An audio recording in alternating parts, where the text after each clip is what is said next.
जी नमस्कार, मैं हूं प्रज्ञा रश्मि और स्वागत है आप सभी का हमारे YouTube चैनल हिंदी ज्ञान वाहिनी पर। मुंशी प्रेमचंद की सर्वश्रेष्ठ कहानियों की श्रृंखला के अंतर्गत आज हम लेकर के आए हैं उनकी अगली कहानी राज्य भक्त। यह एक ऐसी कहानी है जिसमें एक सच्चा देश प्रेमी अपने स्वयं के आत्मसम्मान, स्वाभिमान और अपने जीवन की परवाह न करके देशभक्ति और देश प्रेम के लिए अपने आप को न्यौछावर करने से भी नहीं चूकता। तो आइए सुनते हैं आज की कहानी राज्य भक्त। संध्या का समय था। लखनऊ के बादशाह नासिरुद्दीन अपने मुसाहबों और दरबारियों के साथ बाग की सैर कर रहे थे। उनके सिर पर रत्न जटित मुकुट की जगह अंग्रेजी टोपी थी। वस्त्र भी अंग्रेजी ही थे। मुसाहबों में 5 अंग्रेज थे। उनमें से एक के कंधे पर सिर रखकर बादशाह चल रहे थे। 3-4 हिंदुस्तानी भी थे। उनमें से एक राजा बख्तावर सिंह थे। वह बादशाही सेना के अध्यक्ष थे। सब लोग उन्हें जनरल कहा करते थे। वह अधेड़ आदमी थे। शरीर खूब गठा हुआ था। लखनवी पहनावा उन पर बहुत सजता था। मुख से विचारशीलता झलक रही थी। दूसरे महाशय का नाम रोशनुद्दौला था। यह राज्य के प्रधानमंत्री थे। बड़ी बड़ी मूछें और नाटा डेल था जिसे ऊंचा करने के लिए वह तन कर चलते थे। नेत्रों से गर्व टपक रहा था। शेष लोगों में एक कोतवाल था और 2 बादशाह के रक्षक। यद्यपि अभी 19वीं शताब्दी का आरंभ ही था, पर बादशाह ने अंग्रेजी रहन सहन अख्तियार कर ली थी। भोजन भी प्रायः अंग्रेजी ही करते थे। अंग्रेजों पर उनका असीम विश्वास था। वह सदैव उनका पक्ष भी लिया करते थे। मजाल न थी कि कोई बड़े से बड़ा राजा या कर्मचारी किसी अंग्रेज से बराबरी करने का साहस कर सके। अगर किसी में यह हिम्मत थी तो वह राजा बख्तावर सिंह थे। उनसे कंपनी का बढ़ता हुआ अधिकार न देखा जाता था। कंपनी की उस सेना की संख्या जो उसने अवध के राज्य की रक्षा के लिए लखनऊ में नियुक्त की थी, दिन दिन बढ़ती जाती थी। उसी परिणाम से सेना का व्यय भी बढ़ रहा था। राज दरबार उसे चुका न सकने के कारण कंपनी का ऋणी होता जाता था। बादशाही सेना की दशा हीन से हीनतर होती जाती थी। उसमें न संगठन था न बल। बरसों तक सिपाहियों का वेतन न मिलता था। शस्त्र सभी पुराने थे। वर्दी फटी हुई। कवायद का नाम नहीं। कोई उनको पूछने वाला न था। अगर राजा बख्तावर सिंह वेतन वृद्धि या नए शस्त्रों के संबंध में कोई प्रयत्न करते तो कंपनी का रेजिडेंट उसका घोर विरोध और राज्य पर विद्रोहात्मक शक्ति संचार का दोषारोपण करता था। उधर से डांट पड़ती तो बादशाह अपना गुस्सा राजा साहब पर उतारते। बादशाह के सभी अंग्रेज मुसाहब राजा साहब से शंकित रहते और उनकी जड़ खोदने का प्रयास किया करते थे। पर वह राज्य का सेवक एक ओर अवहेलना और दूसरी ओर से घोर विरोध सहते हुए भी अपने कर्तव्य का पालन करता जाता था। मजा ये कि सेना भी उनसे संतुष्ट न थी। सेना में अधिकांश लखनऊ के शोधे और गुंडे भरे हुए थे। राजा साहब जब उन्हें हटाकर अच्छे अच्छे जवानों की भर्ती करने की चेष्टा करते तो सारी सेना में हाहाकार मच जाता। लोगों को शंका होती कि यह राजपूतों की सेना बनाकर कहीं राज्य ही पर तो हाथ नहीं बढ़ाना चाहते। इसलिए मुसलमान भी उनसे बदगुमान रहते थे। राजा साहब के मन में बार बार प्रेरणा होती कि इस पद को त्याग कर चले जाएं, पर यह भय उन्हें रोकता था कि मेरे हटते ही अंग्रेजों की बन आएगी और बादशाह उनके हाथों में कठपुतली बन जाएंगे। रही सही सेना के साथ अवध राज्य का अस्तित्व भी मिट जाएगा। अतएव इतनी कठिनाइयों के होते हुए भी, चारों ओर से वैर विरोध से घिरे होने पर भी वह अपने पद से हटने का निश्चय ना कर सकते थे। सबसे कठिन समस्या यह थी कि रोशनुद्दौला भी राजा साहब से खार खाता था। उसे सदैव शंका रहती कि यह मराठों से मैत्री करके अवध राज्य को मिटाना चाहते हैं। इसलिए वह राजा साहब के प्रत्येक कार्य में बाधा डालता रहता था। उसे अब भी आशा थी कि अवध का मुसलमानी राज्य अगर जीवित रह सकता है तो अंग्रेजों के संरक्षण में, अन्यथा वह अवश्य हिंदुओं की बढ़ती हुई शक्ति का ग्रास बन जाएगा। वास्तव में बख्तावर सिंह की दशा अत्यंत करुण थी। वह अपनी चतुराई से जिह्वा की भांति दांतों के बीच में पड़े हुए अपना काम किए जाते थे। यूं तो वह स्वभाव के अक्खड़ थे। अपना काम निकालने के लिए मधुरता और मृदुलता, शील और विनय का आवाहन करते रहते थे। इससे उनके व्यवहार में कृत्रिमता आ जाती थी और वह शत्रुओं को उनकी ओर से और भी सशंक बना देती थी। बादशाह ने एक अंग्रेज मुसाहब से पूछा, तुमको मालूम है मैं तुम्हारी कितनी खातिर करता हूँ? मेरी सल्तनत में किसी की मजाल नहीं कि वह किसी अंग्रेज को कड़ी निगाहों से देख सके। अंग्रेज मुसाहब ने सिर झुकाकर कहा, हम हुजूर की इस मेहरबानी को कभी नहीं भूल सकते। बादशाह ने कहा, इमाम हुसैन की कसम, अगर यहाँ कोई आदमी तुम्हें तकलीफ दे तो मैं उसे फौरन जिंदा दीवार में चुनवा दूं। बादशाह की आदत थी कि वह बहुधा अपनी अंग्रेजी टोपी हाथ में लेकर उसे उंगली पर नचाने लगते थे। रोज रोज नचाते नचाते टोपी में उंगली का घर हो गया था। इस समय जो उन्होंने टोपी उठाकर उंगली पर रखी तो टोपी में छेद हो गया। बादशाह का ध्यान अंग्रेजों की तरफ था। बख्तावर सिंह बादशाह के मुंह से ऐसी बात सुनकर कबाब हुए जाते थे। उक्त कथन में कितनी खुशामद, कितनी नीचता और अवध की प्रजा तथा राजाओं का कितना अपमान था। और लोग तो टोपी का छिद्र देखकर हंसने लगे, पर बख्तावर सिंह के मुंह से अनायास निकल गया, हुजूर ताज में सुराख हो गया। राजा साहब के शत्रुओं ने तुरंत कानों पर उंगलियां रख ली। बादशाह को भी ऐसा मालूम हुआ कि राजा ने मुझ पर व्यंग्य किया। उनके तेवर बदल गए। अंग्रेजों और अन्य सभासदों ने इस प्रकार कानाफूसी शुरू की जैसे कोई महान अनर्थ हो गया। राजा साहब के मुंह से अनर्गल शब्द अवश्य निकले, इसमें कोई संदेह नहीं था। संभव है उन्होंने जानबूझकर व्यंग ना किया हो। उनके दुखी हृदय ने साधारण चेतावनी को यह तीव्र रूप दे दिया, पर बात बिगड़ जरूर गई थी। अब उनके शत्रु उन्हें कुचलने के ऐसे सुंदर अवसर को हाथ से क्यों जाने देते। अतः राजा साहब ने जब सभा का यह रंग देखा तो उनका खून सर्द हो गया। समझ गए आज शत्रुओं के पंजे में फंस गया, और ऐसा बुरा फंसा कि भगवान ही निकाले तो निकल सकता हूँ।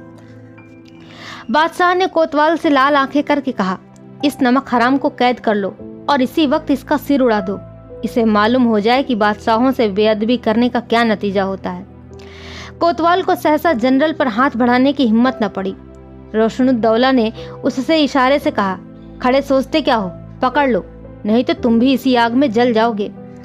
तब कोतवाल ने आगे बढ़कर बख्तावर सिंह को गिरफ्तार कर लिया। एक क्षण में उनकी मुश्कें कस दी गईं। लोग उन्हें चारों ओर से घेर कर कत्ल करने ले चले। बादशाह ने मुसाहबों से कहा, मैं भी वहीं चलता हूँ, जरा देखूंगा कि नमक हरामों की लाश क्यों कर तड़पती है। कितनी घोर पशुता थी। यही प्राण जरा देर पहले बादशाह का विश्वास पात्र था।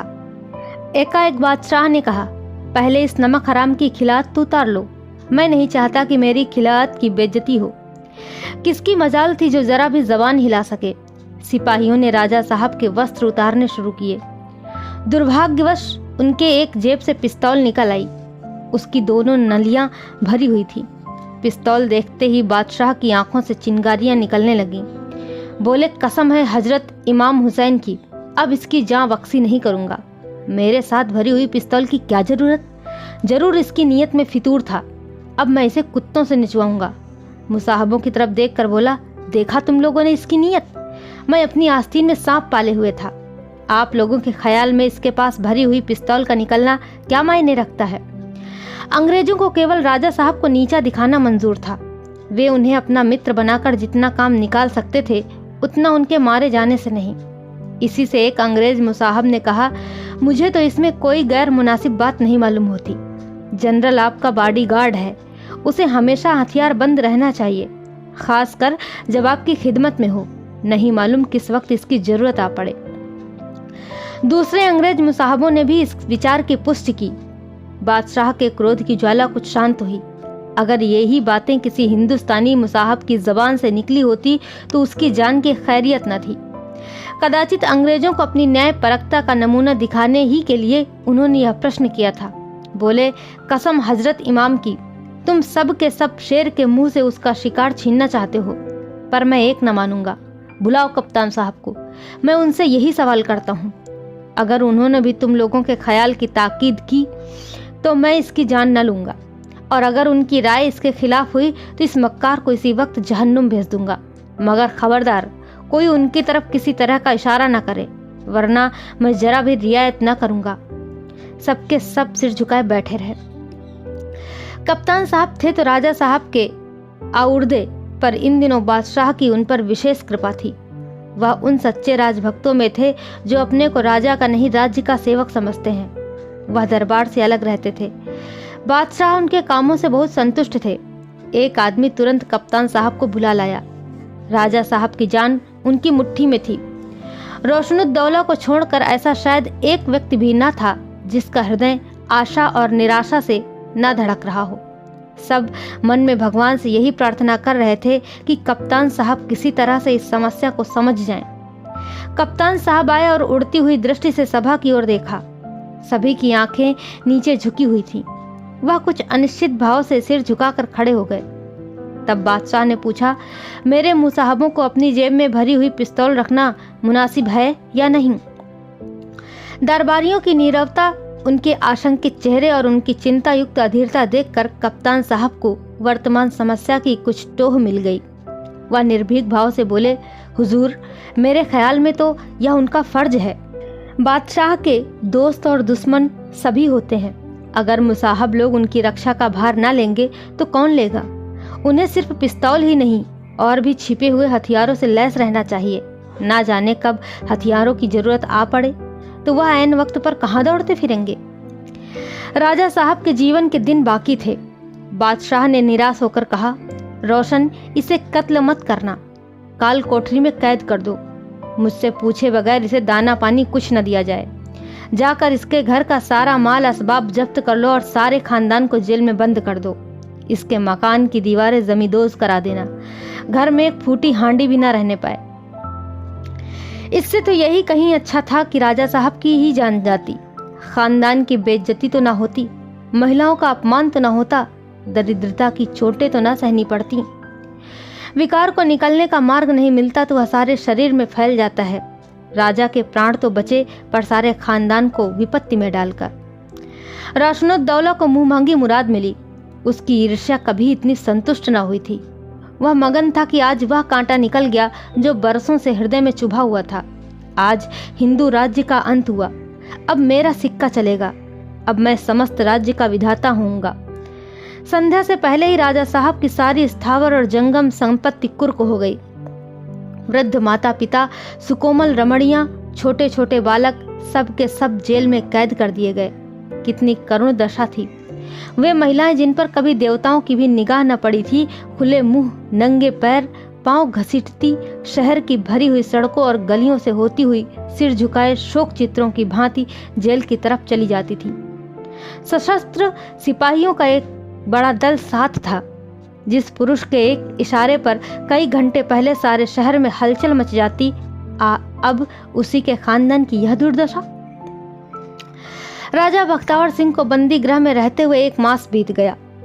वहां उन्हें सभी प्रकार के कष्ट दिए जाते थे। यहाँ तक कि भोजन भी यथा समय न मिलता था। उनके परिवार को भी असहाय यातनाएं दी जाती थी। लेकिन राजा साहब को बंदी गृह में एक प्रकार की शांति का अनुभव होता था। वहां प्रति क्षण यह खटका तो ना रहता था कि बादशाह मेरी किसी बात से नाराज न हो जाए। मुसाहब लोग कहीं मेरी शिकायत तो नहीं कर रहे हैं।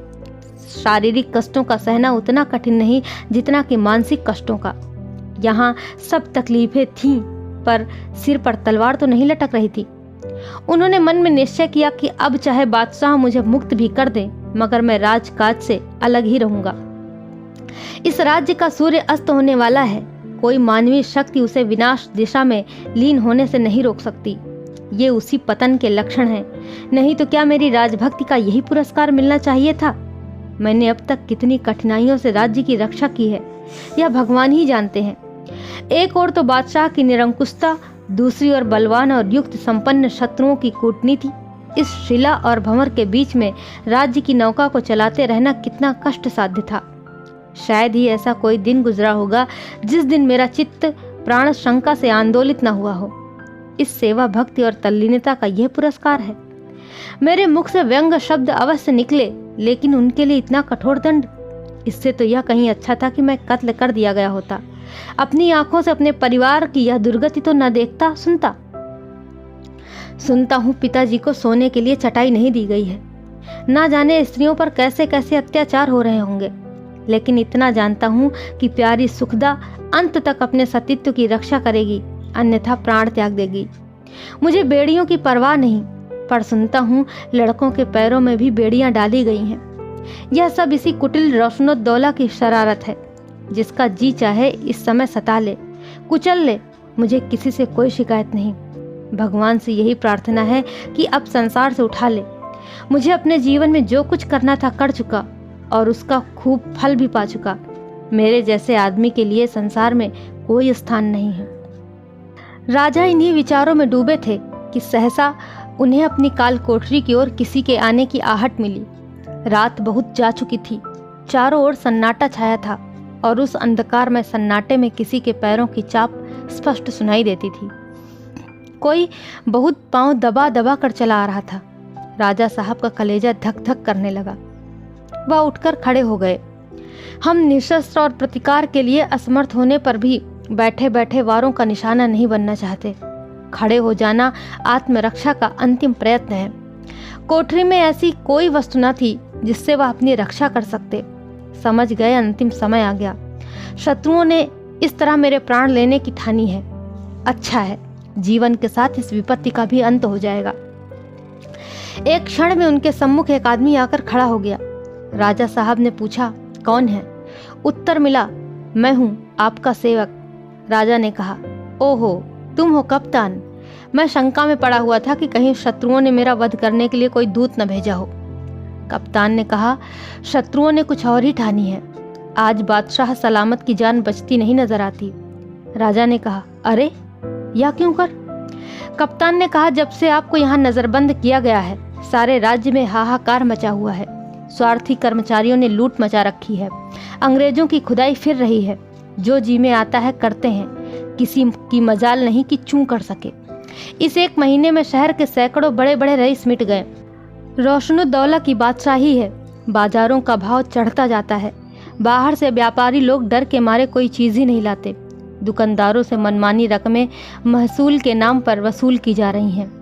गल्ले का भाव इतना चढ़ गया है कि कितने ही घरों में चूल्हा जलने की नौबत नहीं आती। सिपाहियों को अभी तक तनख्वाह नहीं मिली। वे जाकर दुकानदारों को लूटते हैं। सारे राज्य में बदअमनी हो रही है। मैंने कई बार यह कैफियत बादशाह सलामत के कानों तक पहुंचाने की कोशिश की, मगर वह या तो कह देते हैं कि मैं इसकी तहकीकात करूंगा और फिर बेखबर हो जाते हैं। आज शहर के बहुत से दुकानदार फरियाद लेकर आए थे कि हमारे हाल पर निगाह न की गई तो हम शहर छोड़कर कहीं और चले जाएंगे। क्रिस्तानों ने उनको सख्त कहा, धमकाया, लेकिन उन्होंने जब तक अपनी सारी मुसीबत ना बयान कर ली वहां से ना हटे। आखिर बादशाह सलामत ने उनको दिलासा दिया तो चले गए। राजा ने पूछा, बादशाह पर इतना असर हुआ? मुझे तो यही ताजुब है। कप्तान ने कहा, असर वसर कुछ नहीं हुआ, यह भी उनकी एक दिल लगी है। शाम को खास मुसाहबों को बुलाकर हुक्म दिया है कि आज मैं भेष बदल कर शहर का गश्त करूंगा। तुम लोग भी भेष बदले हुए मेरे साथ रहना। मैं देखना चाहता हूँ कि रियाया क्यों इतनी घबराई हुई है। सब लोग मुझसे दूर रहें, किसी को ना मालूम हो कि मैं कौन हूँ। रोशनुद्दौला और 5 अंग्रेज मुसाहिब के साथ रहेंगे। राजा ने कहा, तुम्हें क्यों कर यह बात मालूम हो गई? कप्तान ने कहा, मैंने उसी अंग्रेज हज्जाम को मिला रखा है। दरबार में जो कुछ होता है उसका पता मुझे मिल जाता है। उसी की सिफारिश से आपकी खिदमत में हाजिर होने का मौका मिला। तभी घड़ियाल में 10 बजते हैं। बोलता है 11 बजे चलने की तैयारी है। 12 बजते बजते लखनऊ का तख्त खाली हो जाएगा। राजा ने घबरा कर कहा, क्या इन सबों ने उन्हें कत्ल करने की साजिश कर रखी है? कप्तान ने कहा, जी नहीं, कत्ल करने से उनकी मंशा पूरी न होगी। बादशाह को बाजार की सैर कराते हुए गोमती की तरफ ले जाएंगे। वहां अंग्रेज सिपाहियों का एक दस्ता तैयार रहेगा। वह बादशाह को फौरन एक गाड़ी में बिठाकर रेजिडेंसी में ले जाएगा। वहां रेजिडेंट साहब बादशाह सलामत को सल्तनत से इस्तीफा देने पर मजबूर करेंगे। उसी वक्त उनसे इस्तीफा निकाल लिया जाएगा और इसके बाद रातों रात उन्हें कलकत्ते भेज दिया जाएगा। राजा ने कहा, तब तो बड़ा गजब हो गया। अब तो वक्त बहुत कम है। बादशाह सलामत निकल पड़े होंगे। कप्तान ने कहा, गजब क्या हो गया? इनकी जात से किसे आराम था? दूसरी हुकूमत चाहे कितनी ही खराब हो, इससे अच्छी ही रहेगी। राजा ने कहा, अंग्रेजों की हुकूमत होगी। कप्तान ने कहा, अंग्रेज इनसे कहीं बेहतर इंतजाम करेंगे। राजा ने करुण स्वर से कहा, कप्तान, ईश्वर के लिए ऐसी बातें ना करो। तुमने मुझसे जरा देर पहले क्यों यह कैफियत बयान न की? कप्तान ने आश्चर्य से कहा, आपके साथ तो बादशाह ने कोई अच्छा सलूक नहीं किया। राजा ने कहा, मेरे साथ कितना ही बुरा सलूक किया हो, लेकिन एक राज्य की कीमत एक आदमी या एक खानदान की जान से कहीं ज्यादा होती है। तुम मेरे पैरों की बेड़ियां खुलवा सकते हो। कप्तान ने कहा, सारे अवध राज्य में एक भी ऐसा आदमी न निकलेगा जो बादशाह को सच्चे दिल से दुआ देता हो। दुनिया उनके जुल्म से तंग आ गई है। राजा ने कहा, मैं अपनों के जुल्म को गैरों की बंदगी से कहीं बेहतर ख्याल करता हूँ। बादशाह की यह हालत गैरों ही के भरोसे पर हुई है। वह इसीलिए किसी की परवाह नहीं करते कि अंग्रेजों की मदद का यकीन है। मैं इन फिरंगियों की चालों को गौर से देखता आया हूँ। बादशाह के मिजाज को उन्होंने बिगाड़ा है। उनकी मंशा यही थी जो हुआ। रियाया के दिल से बादशाह की इज्जत और मोहब्बत उठ गई। आज सारा मुल्क बगावत करने पर आमादा है। ये लोग इसी मौके का तो इंतजार कर रहे थे। वह जानते हैं कि बादशाह की माजुली यानी कि गद्दी से हटाए जाने पर एक आदमी भी आंसू न बहावेगा। लेकिन मैं जताए देता हूँ कि अगर इस वक्त तुमने बादशाह को दुश्मनों के हाथों से न बचाया तो तुम हमेशा के लिए अपने ही वतन में गुलामी की जंजीरों में बंध जाओगे। किसी गैर कौम के चाकर बनकर अगर तुम्हें शांति भी मिली तो वह शांति न होगी, मौत होगी। गैरों के बेरहम पैरों के नीचे पड़कर तुम हाथ भी न हिला सकोगे। और यह उम्मीद कि कभी हमारे मुल्क में आईनी सल्तनत यानी कि वैद्य शासन कायम होगी, हसरत का दाग बनकर रह जाएगी। नहीं, मुझ में अभी मुल्क की मोहब्बत बाकी है। मैं अभी इतना बेजान नहीं हुआ हूँ। मैं इतनी आसानी से सल्तनत को हाथ से न जाने दूंगा। अपने को इतने सस्ते दामों गैर के हाथों न बेचूंगा। मुल्क की इज्जत को न मिटने दूंगा, चाहे इस कोशिश में मेरी जान ही क्यों न जाए। मैं और कुछ नहीं कर सकता तो अपनी जान तो दे ही सकता हूँ। मेरी बेड़ियां खोल दो। कप्तान ने कहा, मैं आपका खादिम हूँ, मगर मुझे यह मजाज नहीं है। राजा ने जोश में आकर कहा, जालिम, यह इन बातों का वक्त नहीं है। एक एक पल हमें तबाही की तरफ लिए जा रहा है। खोल दे ये बेड़ियां। जिस घर में आग लगी है उसके आदमी खुदा को नहीं याद करते, कुएं की तरफ दौड़ते हैं। कप्तान ने कहा, आप मेरे मुहसिन हैं, आपके हुक्म से मुंह नहीं मोड़ सकता। लेकिन राजा ने कहा, जल्दी करो, जल्दी करो, अपनी तलवार मुझे दे दो। अब इन तकल्लुफ की बातों का मौका नहीं है। कप्तान साहब निरुत्तर हो गए। सजीव उत्साह में बड़ी संक्रामक शक्ति होती है। यद्यपि राजा साहब के नीतिपूर्ण वार्तालाप ने उन्हें माकूल नहीं किया, तथापि वह अनिवार्य रूप से उनकी बेड़ियां खोलने पर तत्पर हो गए। उसी वक्त जेल के दरोगा को बुलाकर कहा, साहब ने हुक्म दिया है कि राजा साहब को फौरन आजाद कर दिया जाए। इसमें एक पल की भी ताखीर यानी कि विलंब हुई तो तुम्हारे हक में अच्छा न होगा। दारोगा को मालूम था कि कप्तान साहब और राजा साहब में गाढ़ी मैत्री है। अगर साहब नाराज हो जाएंगे तो रोशनुद्दौला की कोई सिफारिश मेरी रक्षा न कर सकेगी। उसने राजा साहब की बेड़ियां खोल दी। राजा साहब जब तलवार हाथ में लेकर जेल से निकले तो उनका हृदय राज्य भक्ति की तरंगों से आंदोलित हो रहा था। उसी वक्त घड़ियाल ने 11 बजाए। आधी रात का समय था, मगर लखनऊ की तंग गलियों में खूब चहल पहल थी। ऐसा मालूम होता था कि अभी 9 बजे होंगे। सराफे में सबसे ज्यादा रौनक थी, मगर आश्चर्य ये था कि किसी दुकान पर जवाहरात या गहने नहीं दिखाई देते थे। केवल आदमियों के आने जाने की भीड़ थी। जिसे देखो पांचों शस्त्रों से सुसज्जित मूछें खड़ी किए ऐंठता हुआ चला जाता था। बाजार के मामूली दुकानदार भी निशस्त्र न थे। सहसा एक आदमी भारी साफा बांधे, पैर की घुटनियों तक नीची कबा पहने, कमर में पटका बांधे आकर एक सराफ की दुकान पर खड़ा हो गया। जान पड़ता था कोई ईरानी सौदागर है। उन दिनों ईरान के व्यापारी लखनऊ में बहुत आते जाते थे। इस समय ऐसे आदमी का आ जाना असाधारण बात न थी। सराफ का नाम माधोदास था। बोला, कहिए मीर साहब, कुछ दिखाऊं? सौदागर ने कहा, सोने का क्या निर्ख है? माधोदास ने सौदागर के कान के पास मुंह ले जाकर कहा, निर्ख की कुछ ना पूछिए। आज करीब 1 महीना से बाजार का निर्ख बिगड़ा हुआ है। माल बाजार में आता ही नहीं। लोग दबाए हुए हैं। बाजार में खौफ के मारे नहीं लाते। अगर आपको ज्यादा माल की दरकार हो तो मेरे साथ गरीब खाने तक तकलीफ कीजिए। जैसा माल चाहिए लीजिए, निर्ख मुनासिब ही होगा, इसका इत्मीनान रखिए। सौदागर ने कहा, आजकल बाजार का निर्ख क्यों बिगड़ा हुआ है? माधोदास ने कहा, क्या आप हाल ही में वारिद हुए हैं? सौदागर ने कहा, हाँ, मैं आज ही आया हूँ। कहीं पहले किसी रौनक नहीं नजर आती। कपड़े का बाजार भी सुस्त था। ढाके का एक कीमती थान बहुत तलाश करने पर भी न मिला। माधोदास ने कहा, इसके बड़े किस्से हैं। कुछ ऐसा ही मुआमला है। सौदागर ने पूछा, डाकुओं का जोर तो नहीं है? पहले तो यहाँ इस किस्म की वारदातें न होती थी। माधोदास ने कहा, अब वह कैफियत नहीं है। दिन दहाड़े डाके पड़ते हैं। उन्हें कोतवाल क्या, बादशाह सलामत भी गिरफ्तार नहीं कर सकते। अब और क्या कहूँ, दीवार के भी कान होते हैं।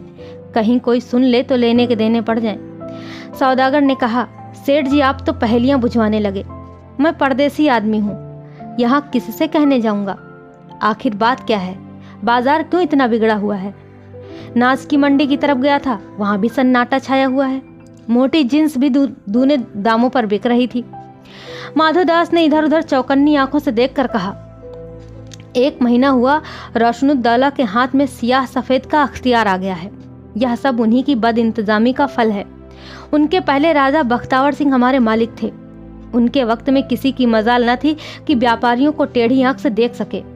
उनका रोब सभी पर छाया हुआ था। फिरंगियों पर उनकी कड़ी निगाह रहती थी। हुक्म था कि कोई फिरंगी बाजार में आवे तो थाने का सिपाही उसकी देखभाल करता रहे।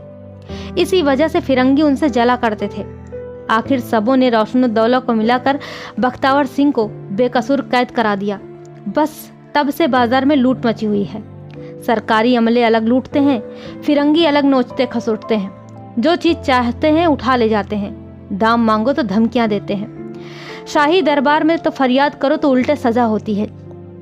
अभी हाल ही में हम सब मिलकर बादशाह सलामत की खिदमत में हाजिर हुए थे। पहले तो वह बहुत नाराज हुए, पर आखिर रहम आ गया। बादशाहों का मिजाज ही तो है।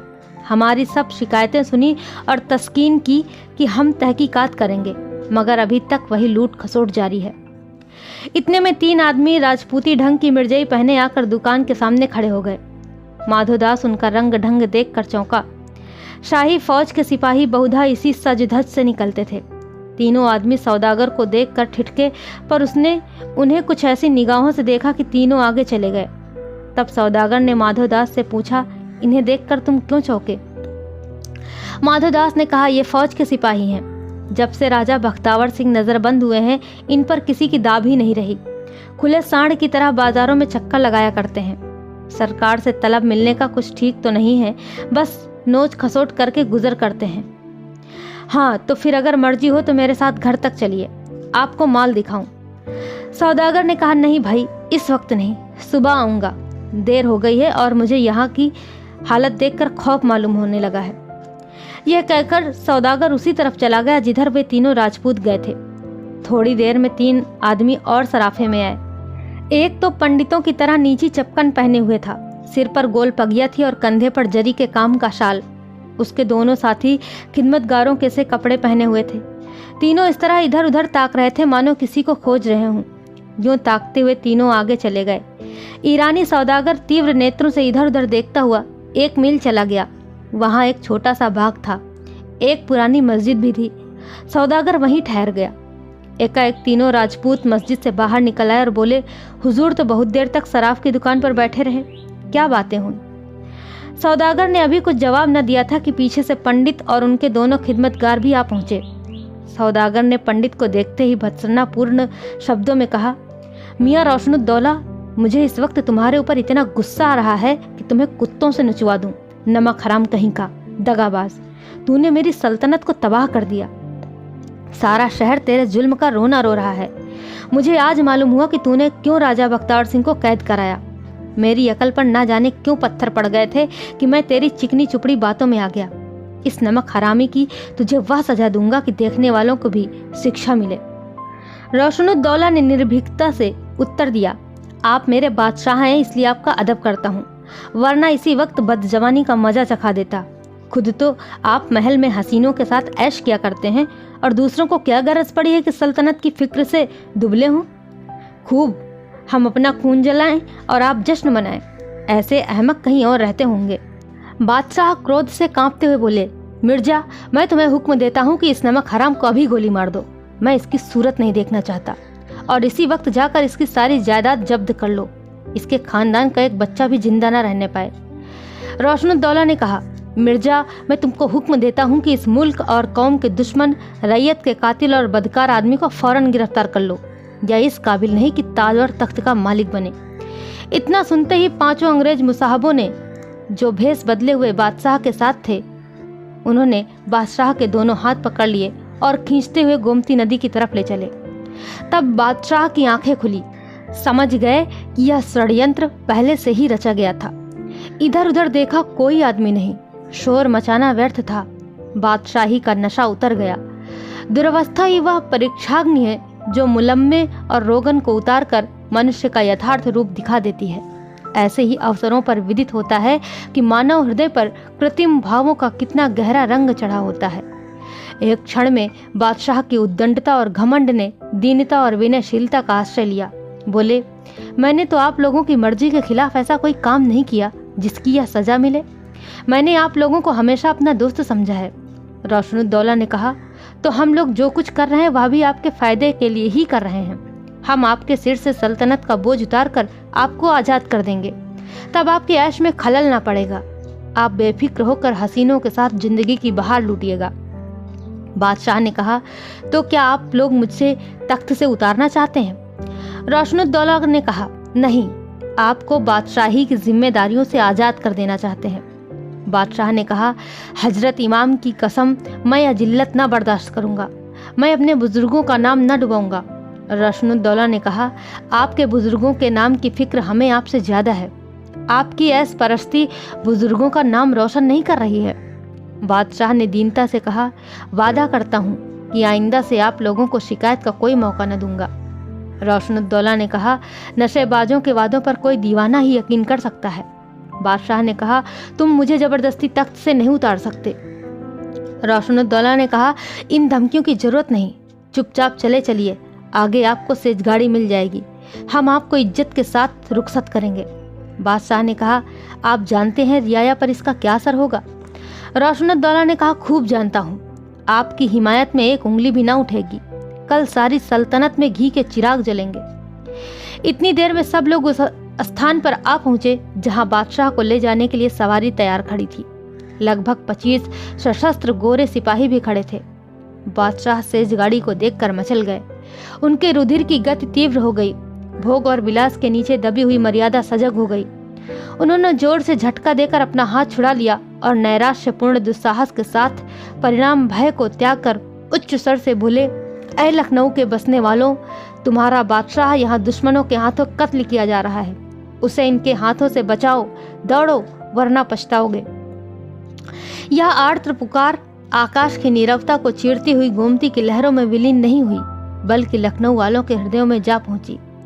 राजा बख्तावर सिंह बंदी गृह से निकलकर नगर निवासियों को उत्तेजित करते और प्रतिक्षण रक्षाकारियों के दल को बढ़ाते बड़े वेग से दौड़े चले आ रहे थे। एक पल का विलंब भी षड्यंत्रकारियों के घातक विरोध को सफल कर सकता था। देखते देखते उनके साथ 2-3 हजार सशस्त्र मनुष्यों का दल हो गया था। यह सामूहिक शक्ति बादशाह का और लखनऊ राज्य का उद्धार कर सकती थी। समय सब कुछ था। बादशाह गोरी सेना के पंजे में फंस गए तो फिर समस्त लखनऊ भी उन्हें मुक्त न कर सकता था। राजा साहब ज्यों ज्यों आगे बढ़ते जाते थे, नैराश्य से दिल बैठा जाता था। विफल मनोरथ होने की शंका से उत्साह भंग हुआ जाता था। अब तक कहीं उन लोगों का पता नहीं। अवश्य हम देर में पहुंचे।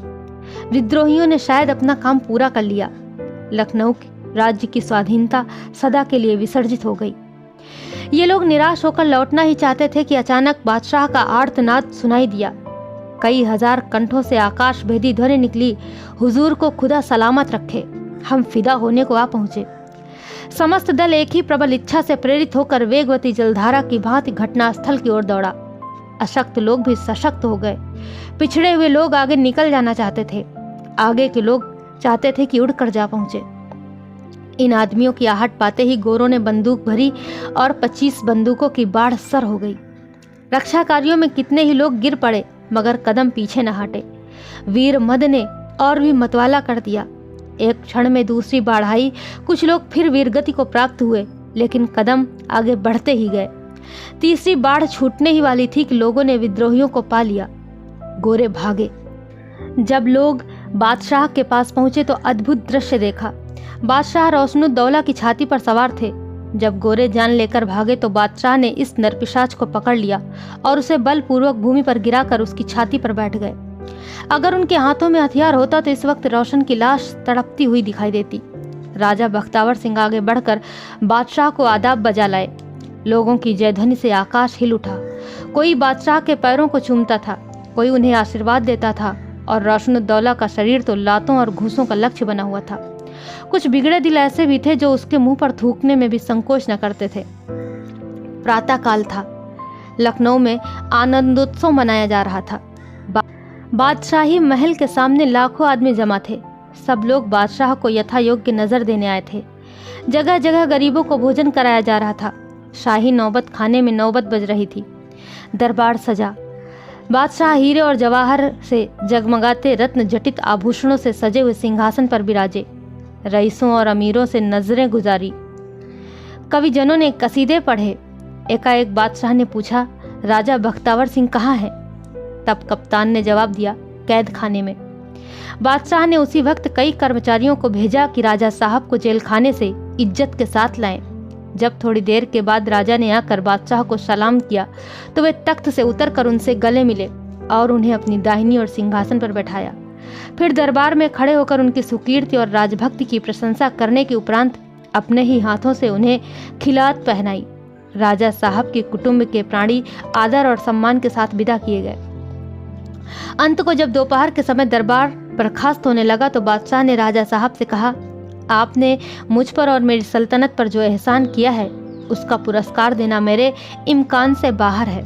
मेरी आपसे यही इल्तिजा है कि आप वज़रत का कलमदान अपने हाथ में ले लीजिए और सल्तनत का जिस तरह मुनासिब समझिए इंतज़ाम कीजिए।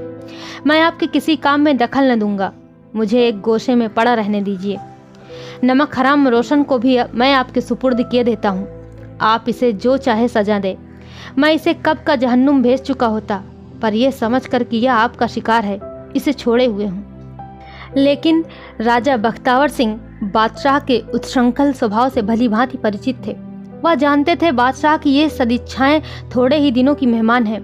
मानव चरित्र में आकस्मिक परिवर्तन बहुत कम हुआ करते हैं। 2-4 महीने में दरबार का फिर वही रंग हो जाएगा। इसलिए मेरा तटस्थ रहना ही अच्छा है। राज्य के प्रति मेरा जो कुछ कर्तव्य था वह मैंने पूरा कर दिया। मैं दरबार में रहकर कदापि नहीं कर सकता। हितैषी मित्र का जितना सम्मान होता है, स्वामी भक्त सेवक का उतना नहीं हो सकता। वह विनीत भाव से बोले, हुजूर, मुझे इस ओहदे से मुआफ़ी रखें। मैं यूं ही आपका खादिम हूँ। इस मनसब पर किसी लायक आदमी को माशूर फरमाइए, यानी कि नियुक्त कीजिए। मैं अक्खड़ राजपूत हूँ, मुल्की इंतजाम करना क्या जानूँ। बादशाह ने कहा, मुझे तो आपसे ज़्यादा लायक और वफादार आदमी नज़र नहीं आता। मगर राजा साहब उनकी बातों में न आए। आखिर मजबूर होकर बादशाह ने उन्हें ज़्यादा न दबाया। क्षण भर बाद जब रोशनुद्दौला को सजा देने का प्रश्न उठा तब दोनों आदमियों में इतना मतभेद हुआ कि वाद विवाद की नौबत आ गई। बादशाह आग्रह करते थे कि इसे कुत्तों से नुचवा दिया जाए। राजा साहब इस बात पर अड़े हुए थे कि इसे जान से ना मारा जाए, केवल नज़रबंद कर दिया जाए। अंत में बादशाह ने क्रुद्ध होकर कहा, यह एक दिन आपको जरूर दगा देगा। राजा ने कहा, इस खौफ से मैं इसकी जान न लूंगा। बादशाह ने कहा, तो जनाब, आप चाहे इसे मुआफ कर दें, पर मैं कभी मुआफ नहीं कर सकता। राजा ने कहा, आपने तो इसे मेरे सुपुर्द कर दिया था और दी हुई चीज को आप वापस कैसे लेंगे? बादशाह ने कहा, फिर तो तुमने मेरे निकलने का रास्ता ही कहीं नहीं रखा। और रोशनुद्दौला की जान बच गई। वजारत का पद कप्तान साहब को मिला। मगर सबसे विचित्र बात यह थी कि रेजिडेंट ने इस षड्यंत्र से पूर्ण अनभिज्ञता प्रकट की और साफ लिख दिया कि बादशाह सलामत अपने अंग्रेज मुसाहबों को जो सजा चाहे दे दें, कोई आपत्ति न होगी। मैं उन्हें पाता तो स्वयं बादशाह की खिदमत में भेज देता, लेकिन 5 महानुभावों में से एक का भी पता न चला। शायद वे सब के सब रातों रात कलकत्ते भाग गए।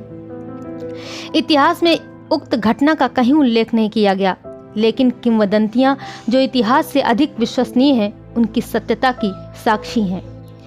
तो यह कहानी यहीं पर समाप्त होती है। आशा करते हैं आपको जरूर अच्छी लगी होगी। ऐसी ही कहानियों को सुनने के लिए आप हमारे चैनल के साथ जुड़े रहिए। अभी तक आपने और कहानियां नहीं सुनी है तो हमारे चैनल की प्लेलिस्ट में जाएं, वहां पर आप बहुत सारी कहानियां सुन सकते हैं। अभी तक आपने हमारे चैनल को सब्सक्राइब नहीं किया है तो कृपया हमारे चैनल को लाइक, शेयर और सब्सक्राइब जरूर कर लें। बेल आइकन को प्रेस करना बिल्कुल ना भूलें, जिससे कि आपको बेहतरीन कहानियाँ समय पर और सबसे पहले मिल सकें। बहुत बहुत धन्यवाद। नमस्कार।